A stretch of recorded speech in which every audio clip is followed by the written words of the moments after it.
नमस्कार दोस्तों, मैं मनीष आप सभी का स्वागत करता हूं योगेन साहू ऑनलाइन क्लासेस में।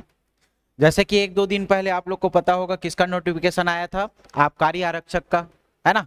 यही फोन करके आप लोग पूछ रहे थे कि सर इसका नोटिफिकेशन कैसे नहीं आ रहा है, फॉर्म नहीं भरा रहा है, क्या जो तय किया गया था समय और डेट वो होगा कि नहीं होगा। तो भाई मैं पहले ही इसके पहले एक और वीडियो बनाया था, उसमें बताया था कि जो व्यापम का एग्जाम कैलेंडर है, जो डेट दिया हुआ है, पेपर उसी डेट को उसी तय समय पे होना लगभग 99% श्योर है। यही बोला था उस टाइम भी बोला था कि आबकारी का अभी तक नोटिफिकेशन नहीं आया है, तो इसका मतलब ये नहीं है कि पेपर पोस्टपोन हो जाएगा, या जो एडीआई का पेपर है, एडीओ का पेपर है, ये सब पेपर पोस्टपोन होगा।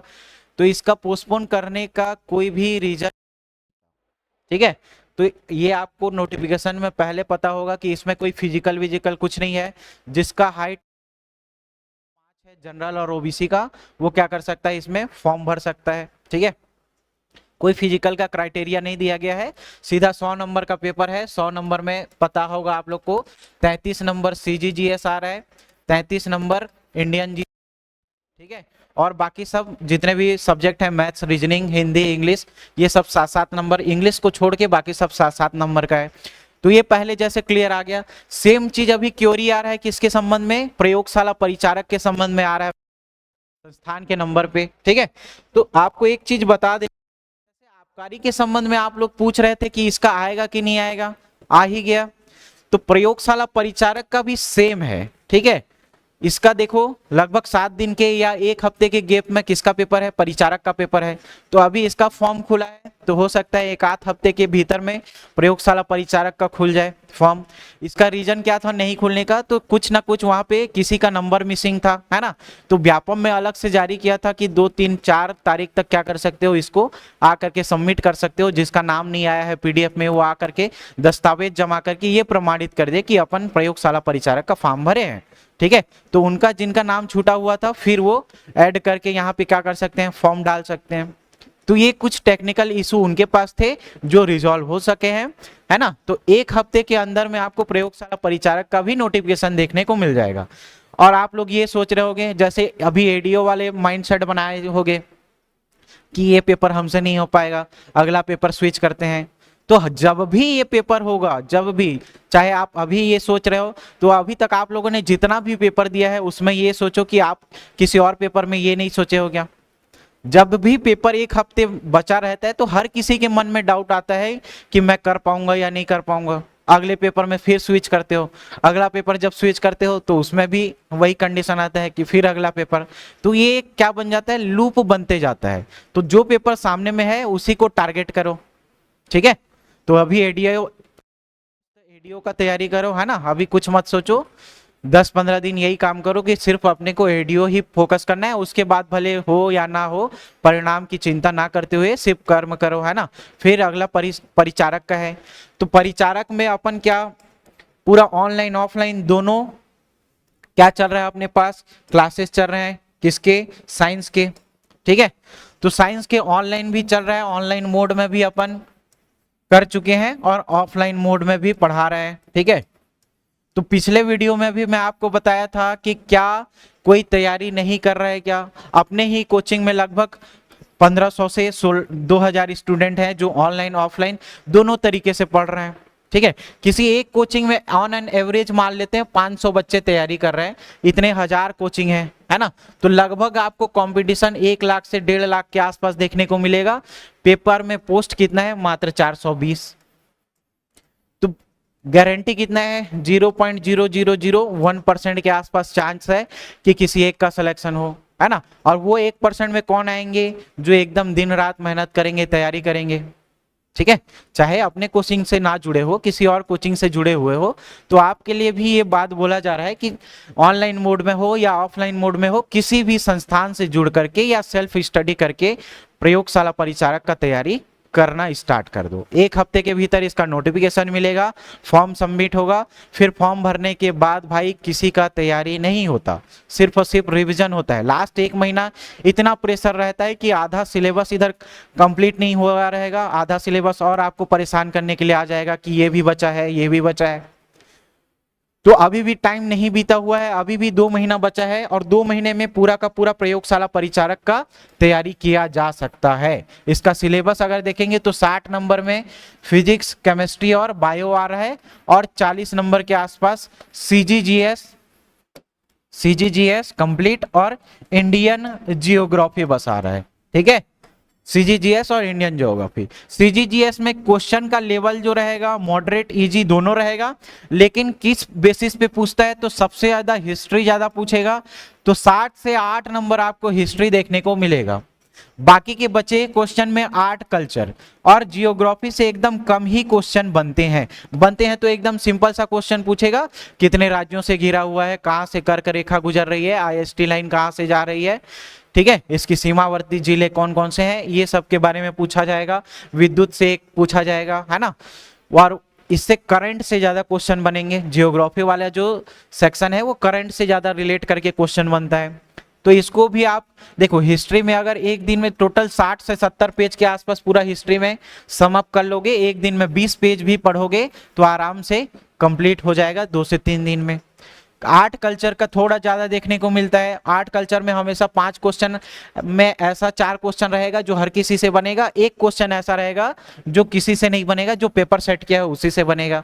तो इस एक क्वेश्चन के पीछे क्यों भाग रहे हो, जो 4 क्वेश्चन जो बार बार है उसको पढ़ लो। ठीक है, थोड़ा बहुत करंट से अपडेट रहोगे तो ये ज्योग्राफी भी आपसे बन जाएगा। क्लियर। खनिज पूछेगा, उद्योग पूछेगा, तो खनिज जहां जहां अभी नया नया खोज हुआ है फास्फोरस का महासमुंद में, इधर ये वाले क्षेत्र में सोना चांदी, ये सब का थोड़ा क्या करोगे अपडेट देख लेना। ठीक, तो ये सीजीजीएस का बात हो गया। इंडियन जियोग्राफी हर बार क्वेश्चन देखना एकदम सिंपल पूछेगा। 3 टॉपिक इसका पढ़ोगे, स्थिति विस्तार, दूसरा चीज भौगोलिक विभाजन या भौतिक विभाजन, तीसरा चीज नदी।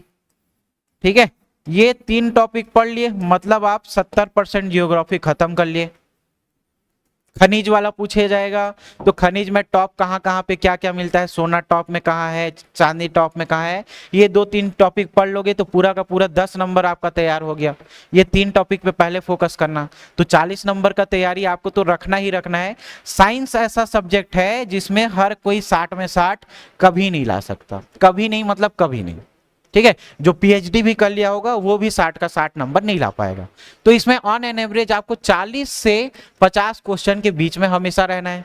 तो हर सेक्शन से मान लो, चलो अब ये नंबर तो डिसाइड नहीं किया है कि 20 नंबर ये देगा 20 नंबर ये देगा, तो इसमें देख लेना आप किसका वेटेज ज्यादा रहेगा। बायो का सबसे ज्यादा रहेगा, उसके बाद किसका रहेगा, फिजिक्स का रहेगा, देन लास्ट में किसका वेटेज रहेगा, केमिस्ट्री का रहेगा। तो लगभग इसमें 25 से 30 क्वेश्चन सिर्फ बायो के आएंगे। तो सबसे पहला ये जरूरी है कि आप बायो कंप्लीट कर लो, और ऑनलाइन मोड में ऑफलाइन मोड में दोनों में हम लोगों ने बायो को क्या किया है, एकदम अच्छे से हर चीज को मैं ट्रिक से बताया हूं। हर चीज का जो देखोगे फोल्डर बना हुआ है, 20 से 21 चैप्टर है ना बायोलॉजी में, उसको पूरा का पूरा अपन पढ़ चुके हैं। तो ये ऑनलाइन में भी रिकॉर्ड हो चुका है, ऑफलाइन वाला क्लास तो डेली चल ही रहा होगा, है ना। तो ये बायो अपन कर लिए हैं पूरा का पूरा। 25 से 30 नंबर जो ज्यादा वेटेज आ रहा है वो पहले ही अपन कंप्लीट कर चुके हैं। फिजिक्स का ऑनलाइन रिकॉर्डिंग चल रहा है ना, ये धीरे धीरे आपके 10 जून तक पूरा कंप्लीट हो जाएगा, 10 जून तक कंप्लीट डल जाएगा। केमिस्ट्री 10 से 12 जून तक इसका पूरा अपन रिकॉर्डिंग डाल देंगे। तो आपका सिलेबस कब कंप्लीट हो जा रहा है, लगभग 12 से 15 जून के आसपास कंप्लीट हो जा रहा है। बच कितना रहा है आपके पास रिवीजन करने के लिए, 1 से 1.5 महीना बचा हुआ है ना, मतलब 35 से 40 दिन आपके पास बचेगा सिर्फ और सिर्फ रिवीजन के पर्पज से। क्या पर्पज से, रिवीजन। ठीक है, तो आप तैयारी नहीं करोगे तो छत्तीसगढ़ में कोई और व्यक्ति तैयारी नहीं कर रहा है क्या, कर रहा है। ठीक है, कई ऐसे लोग हैं जो पीएचडी करके केमिस्ट्री में बैठे हुए हैं, वो भी तैयारी कर रहे हैं। ऑनलाइन की एक बच्ची है ना, तो पीएचडी कर चुके हैं केमिस्ट्री में, वो भी तैयार। क्या करो, चाहे यहाँ से करो चाहे किसी और जगह से करो, लेकिन सेल्फ स्टडी करना या मोटिवेशन या मोटिवेट होना कभी भी बंद मत करना। ये पेपर को स्किप करके फिर कोई दूसरा पेपर, ये दूसरा पेपर कभी नहीं आता जिंदगी में, लाइफ में, है ना। पूरा का पूरा क्या बनते जाएगा, एक लूप बनते जाएगा। तो जो पेपर सामने में है उसी को टारगेट करो, ठीक है। और YouTube में हम लोग इसके MCQ भी लाएंगे, MCQ भी कुछ दिन में चालू करेंगे, लेकिन इसका रिकॉर्डिंग अभी 15 तारीख तक खत्म कर लेना है एटलीस्ट, है ना। फिर उसके बाद अपन क्या करेंगे, इसका MCQ चालू करेंगे। MCQ पैटर्न में भी मैं आपको 3 तरीके से बताऊंगा, एक न्यूमेरिकल क्वेश्चन कैसे आता है, एक सिंपल MCQ कैसे आता है ना, और एक एडवांस लेवल में कैसे 2-3 चीजों को मिला करके एक स्टेटमेंट के फॉर्म में क्वेश्चन देगा। ठीक है। तो अगर और किसी को कोई डाउट होगा तो प्रयोगशाला परिचारक से संबंधित कोर्स के बारे में जानकारी लेनी होगी तो डिस्प्ले पे नंबर शो हो रहा होगा, है ना, उस नंबर पे कॉल कर लेना संस्थान के नंबर से और अधिक जानकारी ले सकते हैं। लेकिन एट द एंड यही बोलूंगा कि तैयारी करते रहो, एक आध हफ्ते के अंदर आपको प्रयोगशाला परिचारक का नोटिफिकेशन मिल जाएगा, जैसे आबकारी का मिला हुआ है। ठीक है।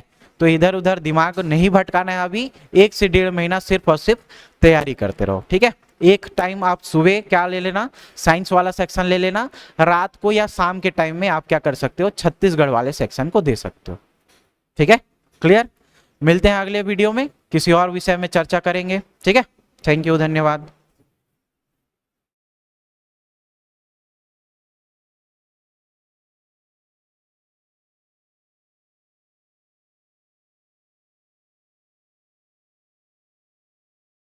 नमस्कार, जय जोहार।